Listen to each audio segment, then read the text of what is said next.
Hi, everyone. Welcome to Mom's Writers Club. Today, we are going to talk about how to survive querying in 6 very difficult steps. I am Jessica, And I'm Sarah. and I don't think we have a mom rant for today, unfortunately. Do you have one? No, I have a mom appreciation moment for Oh, my let's do it. 16-year-old daughter. We cleaned the entire house today in an hour and 45 minutes, and that is like everything. Like the whole house is clean at the same time. And that girl hustled. Like That's she awesome. worked so hard. She did all the vacuuming, all the mopping. I mean, it was like she was just like buzzing around the house, like doing all that. Mom, how do I do this? Mom, how do I do that? And then off, And and then she like, great life skills. She'll know how to clean. oh, I had to figure all vacuum that all cleaners running upstairs. I mean, it was just awesome. I was like, so out. Good. yeah. Awesome.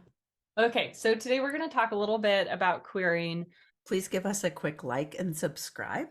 And if you hit the little bell, then you get notifications, but only when we post something new, not anything annoying. And we don't do that very often, so, you Right? You won't be won't get annoyed. many notifications. Usually twice a month or so.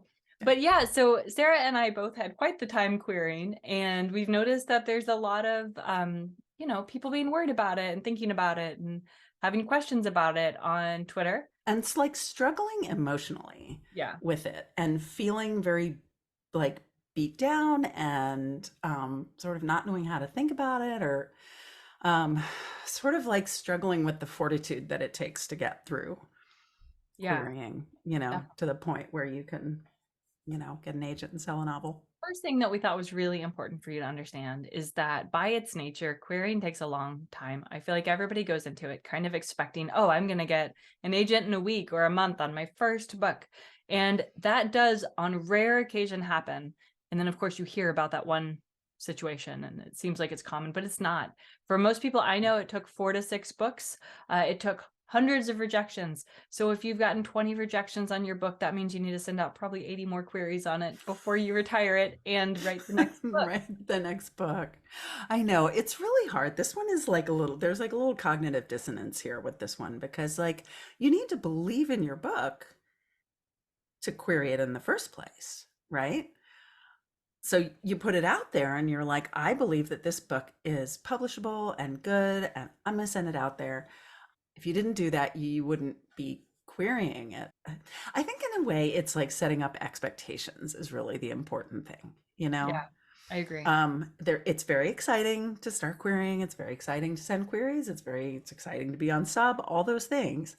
But if you kind of set up expectations in a realistic way, then if you are the lovely unicorn who gets an agent after sending 12 queries, then awesome for you.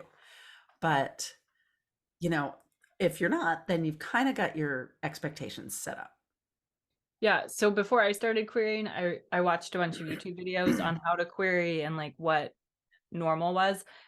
And going into it knowing that I was going to get a ton of rejections made it much easier to get those rejections and helped me to take them less personally. That is just part of it. If an agent gets, 300 queries in a month, they can't request for everyone. They're going to request for the things that really resonate with them or the things that show the most promise. And I don't know about you all, but my first book, I thought it was so good. It was not. Yeah. It was not. So yeah. Yeah. Anyway, And my first book had many good qualities mhm. and was not publishable. Yeah. Like it just did not hang together. I mean, I can see that now, but I had to go through that to learn. Yeah. Um, but if you go into it, so what's a long time?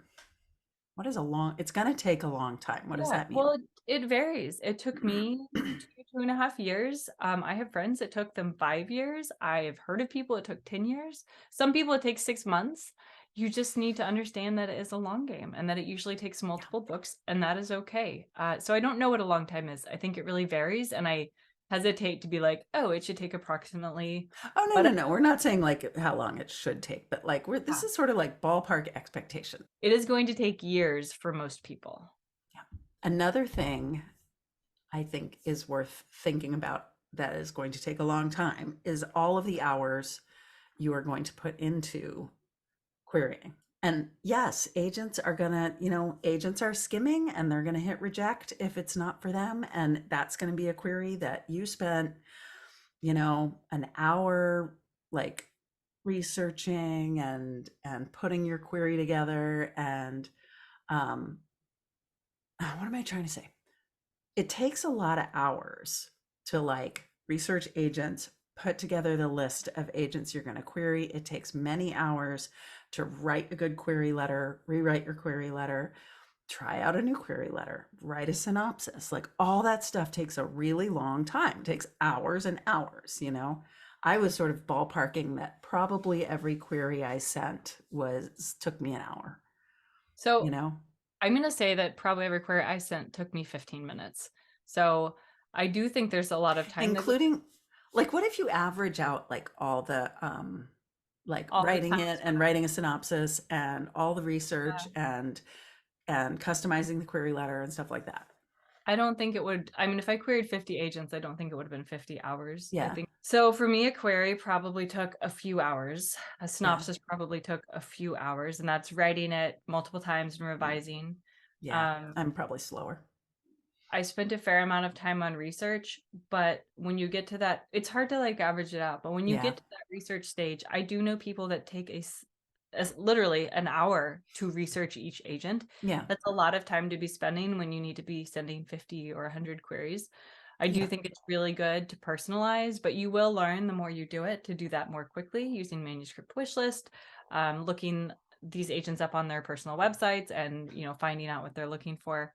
So I don't know. I don't think it was an hour for me, but it is a time commitment. Like I yeah, definitely spent time doing it. yeah, So know that that's a part of it as well. And I know there's been a lot of discussion lately about whether or not to personalize queries. Most agents I've heard say it's not required, but that, if you're one of 300 queries they look at that month and you actually took the time to like look up what they're interested in, that does help. That does maybe slow them down and they spend a little more time on it. So yeah. I always personalized, but I did not. I did not.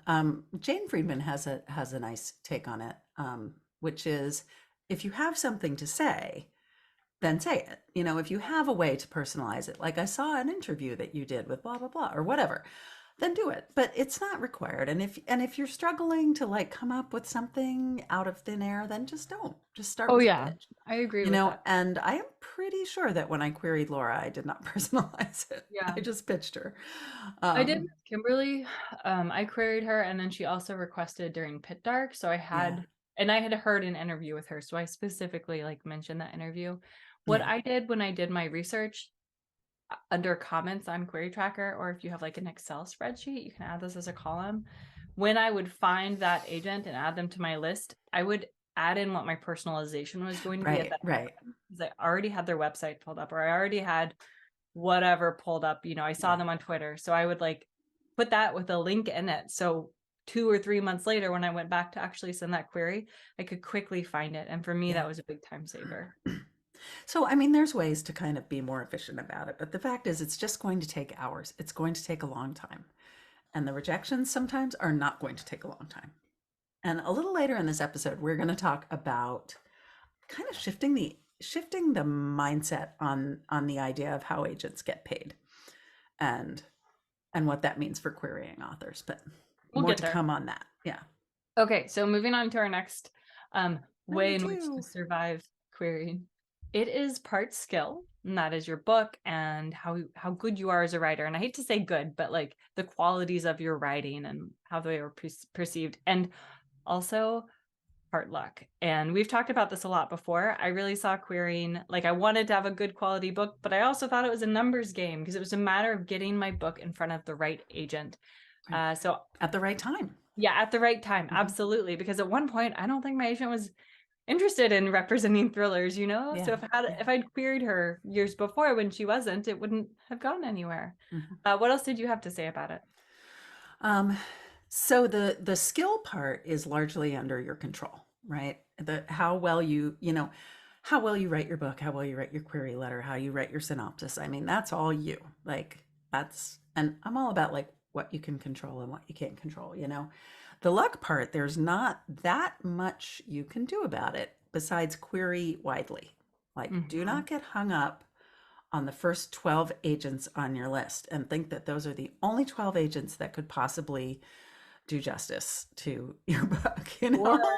or for that matter, get hung up on your dream agent who you've never actually talked to, and Right. very possible That's number 3, isn't it? it might be oh yeah, sorry. It's And I okay. didn't say that. Yeah, so like keep a lot of queries out there. What did you do, Jess? Like it was like 20 or 30 like live queries all So the time? it just depended. I always started with 10 and kind of did those with people who I knew responded faster because I wanted to like get an idea of if my query was working. So once Right. I got a request or rejections, I kind of had an idea. And then I'd send another 5 and then another 5. And then once I kind of got the ball rolling, I'd always try to have about 25 to 30, I don't remember the exact number, out at any given time. Right. So if I got a request, I sent another query. If I got a Right. rejection, I sent another Send another query. query. Yeah. And like just keep it out there. I mean, that's the one thing you can do is query widely. That is the one way that you can have a little bit of control over the luck factor, right? Yeah, Is absolutely. like you're going to have better odds if you query 50 agents over time than if you know, Agree. really slowly and carefully and meticulously query 12. Yeah, and I do think you need to like research those agents and make sure they would be a good Oh, match. sure. But I know people who are like, oh, but they didn't specifically request this in their manuscript wish list, so I'm not going to send it. And it's like, yeah, but Right. did they represent your genre and Right. your age Right. category? Then send it. Like, you don't, Right. it doesn't have to be so narrow and so perfect fitting. Like, sometimes you surprise someone. Like Right. obviously if they don't rep thrillers, don't send them thrillers, but Right. if they do, that doesn't mean that it has to be what is exactly on their manuscript wish list. Right. So really like the manuscript wish list is a fun thing. I'm not sure that the manuscript wish list thing from agents is has been helpful for authors. I have mixed feelings. I think it has Yeah. been helpful in some ways, but I think how it started is not how it's now being used. Mm, And I've heard a discussion on this somewhere. Originally it was kind of meant to be like, I would love a thriller like whatever movie in mm-hmm, case someone had that. But now it feels almost like it's narrowed it down too much. It mm-hmm. used to be like a dream wish list on top of what they also were looking for elsewhere. Right, And right, now I feel like people think, and maybe even agents feel this way, I don't know, that that's the one specific thing they're looking for. And at least when I started, it was not understood that way. It was like, this would be the dream project, but I have all this other stuff I also want to work on. right, Um, right, right. so I don't know. The manuscript wish list should not be a reason not to query an agent that represents your genre, Yeah, I right? agree with that. If they go to their website, they're going to have a list of genres that they represent, and if yours is on there and you want to query them, send it off. Yeah, agree. Whatever Absolutely. their manuscript wish list says. Yes. So, And I think it's worth looking elsewhere besides just that manuscript wish list. And I think oh, that's totally. the Yeah. mistake sometimes people make. Um, I have not looked at the updated website. I know there is a new website. The Manuscript Academy had like a Oh, whole I haven't episode looked at on that it, recently and the yet. episode was great, but I haven't had a chance to look at it yet. Good. I hope But it's faster because it was yeah, awesome, but it yeah, was really right. slow. Yeah. Yeah, but there is like a whole area just for like all the genres they're looking for. And you Hmm. can also look on like an agent's website or elsewhere to see what general genres they're interested in. Okay, so now that we've said all that, we can Hmm. say do not get hung up on any one agent. Don't Right. have a dream agent because like I'd heard an interview with my agent, but like I didn't know how within 5 minutes of getting on the phone, having already been on 2 calls with other agents, I would know I was going to pick her. Like to Right. me, I didn't know much about her because she doesn't have like a huge social media presence Mhm. because she's too freaking busy. Right. The other thing I will say is that someone who, if I were going to have had a dream agent, might have been that. I mean, they kind of got in trouble a little bit later. Like they got called out for not being so great with authors. And I did Mm, not know that because what I saw online would have never right. hinted at that type of behavior. And anyway, I feel like I like dodged a bullet there, and that Right. was Right. someone I really respected and that would be an amazing agent. Right. Yeah. I mean, to me, this is all about like, I mean, we called it how to survive querying, right? Like how to keep that stamina, keep your stamina up for this long haul that querying is.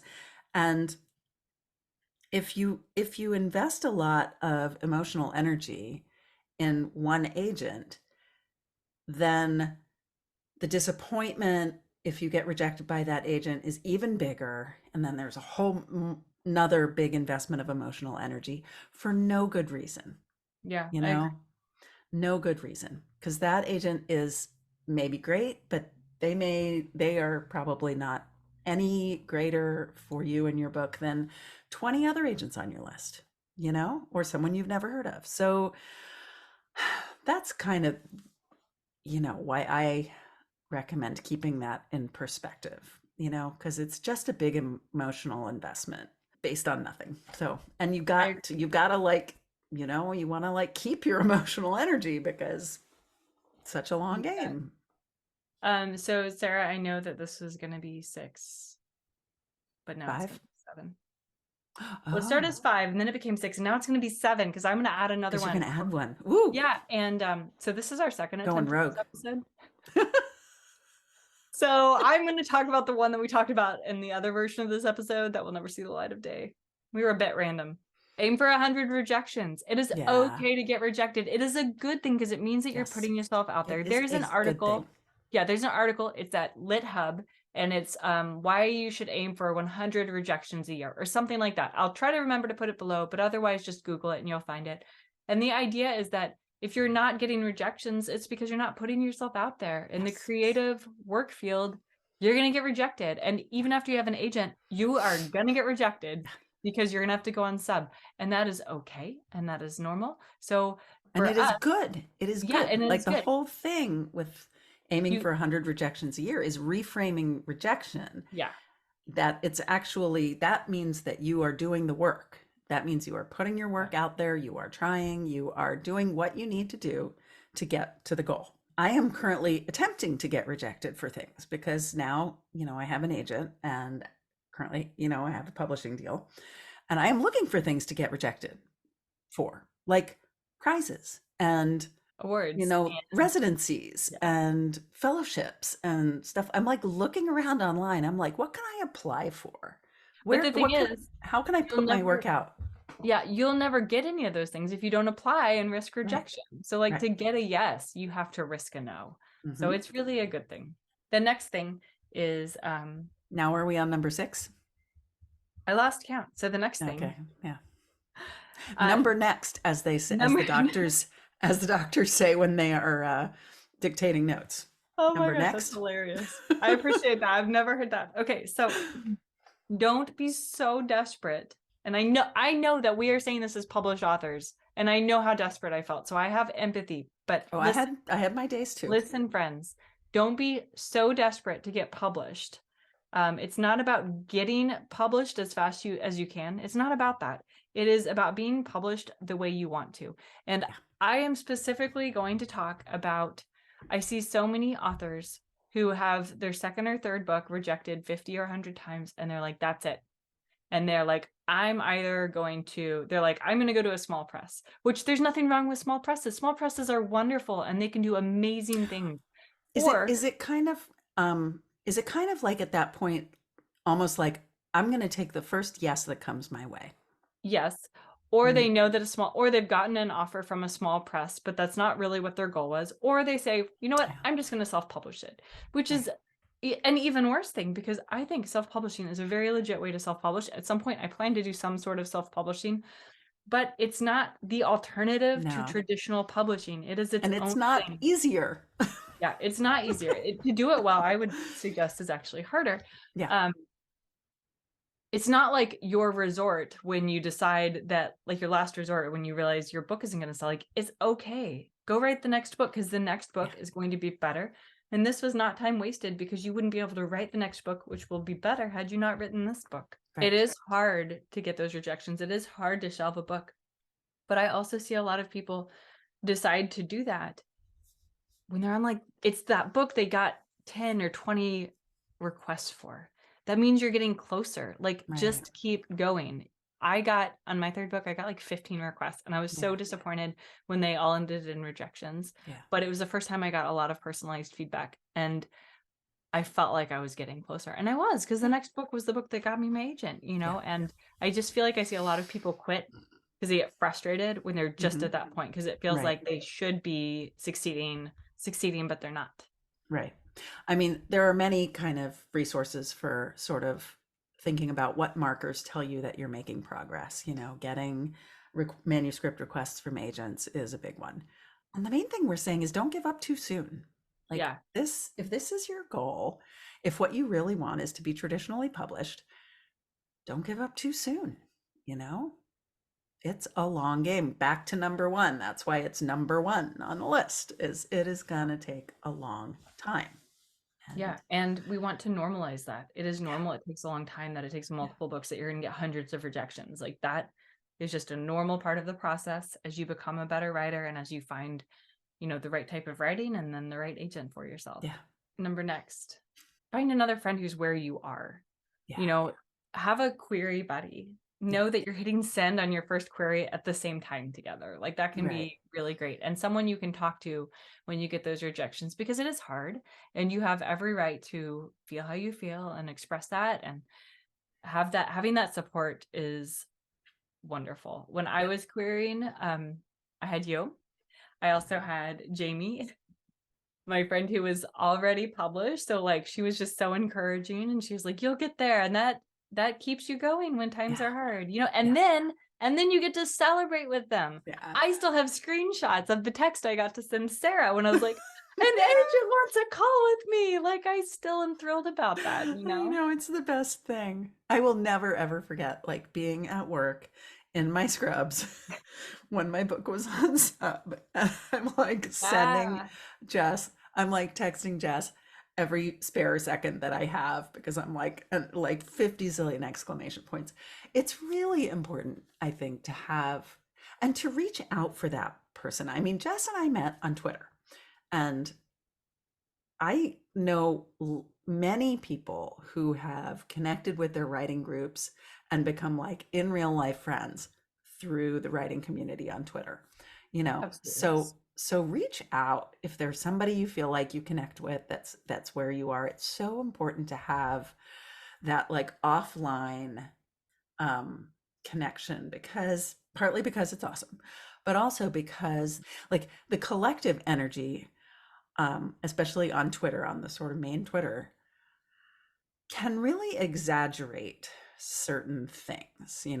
It can exaggerate the highs when like lots of people are announcing that they got agented. Like for some reason or other, my like For You feed is full of people making, you know, announcements that they got agented. Yeah. Like every day I see 3 or 4 of them and I'm Well, like, that's because those are the ones that get the most likes. like. Yeah, yeah.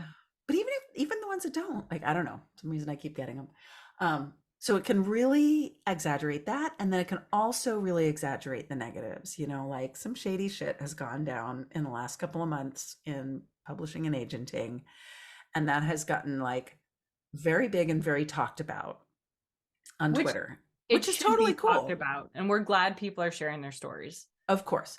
But if you're just on there, it can seem like those things are much bigger and more representative than I think they really are. Yeah, So I it's agree. good to have just a human being friend that you can do the ups and downs with. Yeah, and it's way more fun that way too. Yes, way more fun. Those are our 5 to 8 pieces of advice on how to deal with querying. And I would also like to add that you are welcome to message either Sarah or myself on Twitter if you have questions, Yeah, if you have concerns, if you have an idea or something about querying that you want us to talk about on the show yeah, or in our Wednesday night chats. Just let us know. We are honestly just separated enough from the querying process that sometimes, we're just not 100% sure what people want to talk about now, and we would love to know what you want to hear about yeah, more with yeah. that. Okay, Totally now happy to respond to direct messages. we Um, have a second part of this episode, and yeah, Sarah's going so to introduce it. we're going to transition a little bit into, we're going to call it How Agents Get Paid.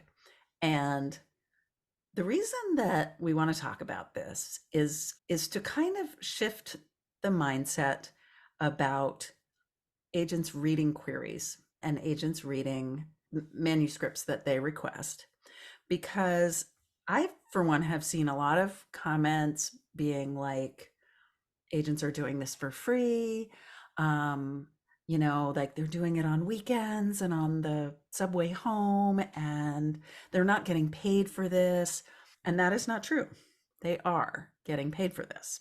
Okay, so agents get paid when a book sells or collects royalties, or when any rights to that book sell, right? Like translation or film or whatever like that, right? Then you get a big check, right? Or a small check or whatever. You get a payday. The only way to get to that payday is by doing all the things that necessarily come before it, like reading queries and finding manuscripts to request and reading those manuscripts. And, you know, that's part of the work. It's not as if there are like some things that agents do that they're getting paid for and some things that they're not getting paid for, right? We have this very salary job wage kind of idea of work in this country. And I've been self-employed a lot in my life, and everything is work. Everything is, all of the things that you do to get to your payday, whatever that payday is, are things that you have to do and things that you are technically getting paid for when the payday comes. Does that make sense? It makes sense. As an author, there are a lot of things, like there's a lot of prep work before I start writing the book. Yeah. And that's still work that I will eventually get paid for when I sell the book. And we sometimes think of it as like not part of it. But if I don't do that prep work, I can't write the book, you know? Right. So I can't get paid. I think, one of the reasons a lot of people say like agents read it for free is that they may go through 500 queries before they sign an agent or sign an author, and it may Yeah. take 2 years before that author has any money coming in. So in a lot of ways it's like they're not getting paid, or it feels that way in the moment. But the reality is that is part of the work that has to go into it for them to find the author, for the author to get a publishing deal, for them to eventually get paid. So Right. yes, it does take a long time, and it can take years for an agent to be making a decent income. However, that's not a reason for us as authors to approach agents as though they are doing us a huge favor by Yeah. querying them, because they Yeah. literally can't do their job if we as authors are not writing books and submitting our books Right. to them, whether Right. it's through a query or going to a conference or whatever. Hmm. One of the big things that Sarah and I want to emphasize here is that publishing does not exist without writers.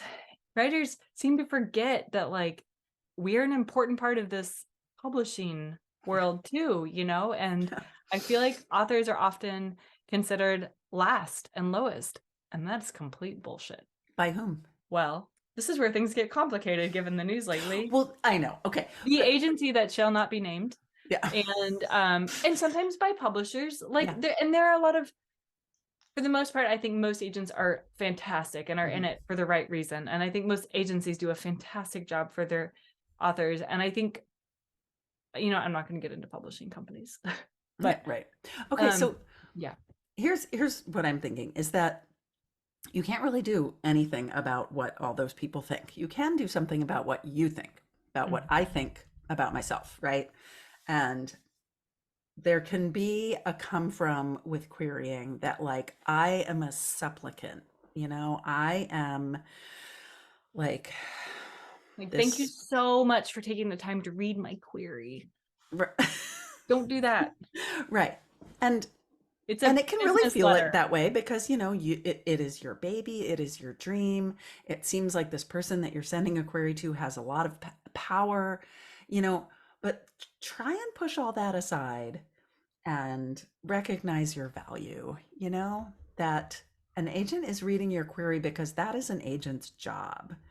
And you might be the book that makes them and you a lot of money. And they're not doing you a favor. It's not, like It's the not value about, is with you. So that also goes to the maintaining the stamina for querying, yeah. is to kind of keep that core, like nobody makes money in this business unless authors write books. So I'm important. Yeah.